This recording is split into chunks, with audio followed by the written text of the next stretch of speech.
Well, I'm Robert J. Booker. I'm a native of Knoxville, was born here, did all of my education here from first grade through college, and developed an interest in our history. And as it relates to you in the political landscape of in the state of Tennessee and Knoxville, what does that entail? Well, in 1965, they reapportioned the state legislature so that a black person from Knox County could be elected for the very first time in history. And I was approached to run because I had made a pretty good reputation as president of student government at Knoxville College and led the sit-in movement to desegregate lunch counters and movie theaters.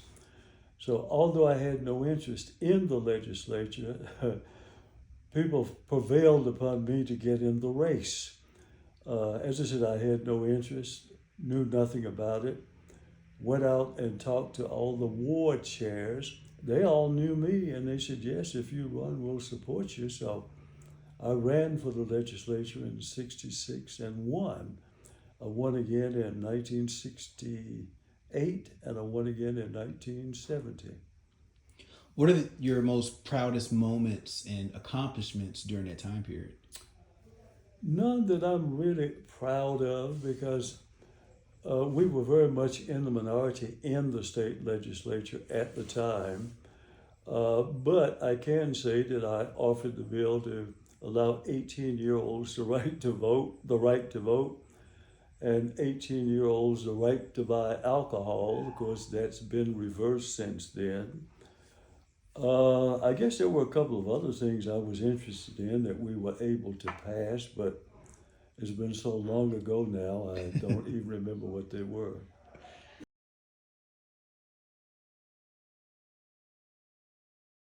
I left Knoxville when I was 19 years old, riding the back of the bus, drinking from separate water fountains, being able to use the city park only one day a year.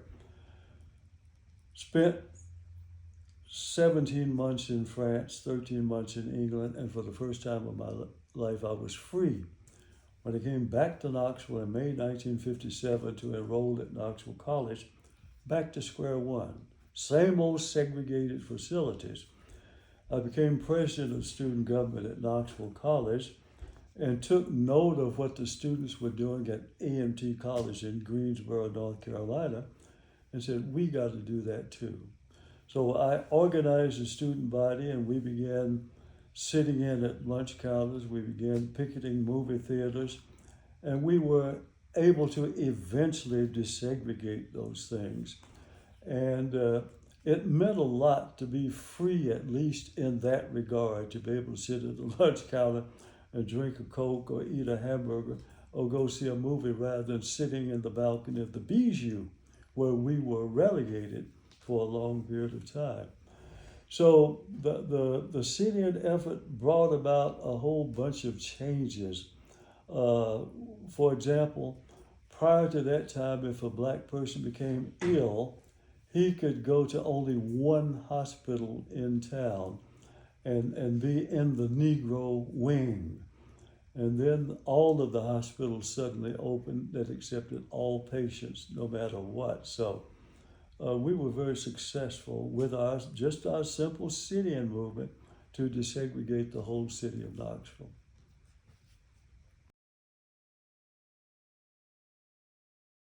Since I could not find adequate information about black people in Knoxville, I just began to do research and decided to publish this book. This was the first book that I did, 200 Years of Black Culture in Knoxville, Tennessee, and it was very, very successful.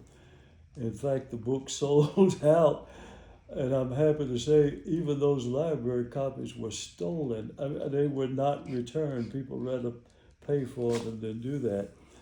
And while I was in the process of writing the first book, I was also doing research on Knoxville College, and I published this one as well, the 120-year history of Knoxville College at that time.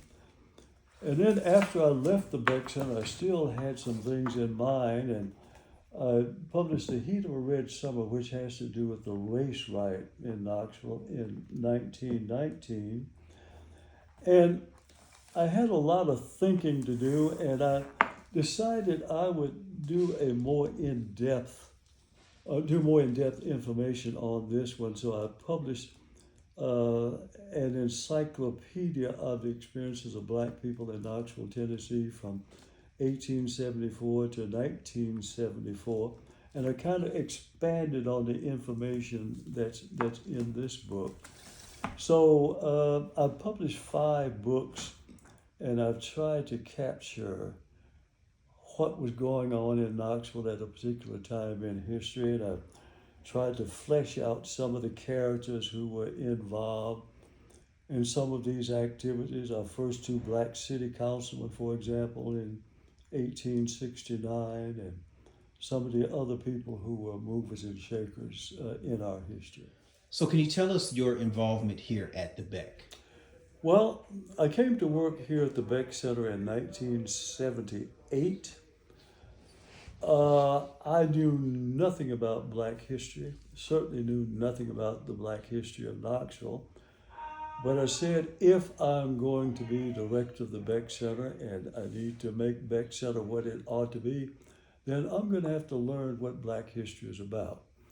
So I read every Tennessee history book I could find. Most of the information about black communities had to do with Memphis or Nashville. Chattanooga and Knoxville were left out. So I began doing research on Knoxville's black history. I read city council minutes, I read school board minutes, I read old newspapers, certainly black newspapers and the mainstream papers. And everything I could find about the black community, I began to chronicle. And the more I learned, the more I wanted to learn. The history of Austin High School, for example, that was established in 1879 for black people. So starting in 1978, I suppose I read every newspaper in the archives from 1791 up through the 1880s, and I've been able to get quite a bit of information from those newspapers. Well, I think the Beck Center is very important as a repository for local black history, and I have tried to take as much of this information as I could. I put together several slide presentations that I presented to church groups and civic clubs. Before I retired, I spoke to 50,000 kids in their classrooms to bring this information to them, because I think it's very important that they know what the contributions of black people were to this city and to this region, and they are consequential. And when people find out about this, oh, I didn't know that. I talk about the good things and the bad things, the race riot that occurred in 1919, for example. And I talk about the fact that a black person was elected to the school board by city council in 1888, but they refused to let him take his seat.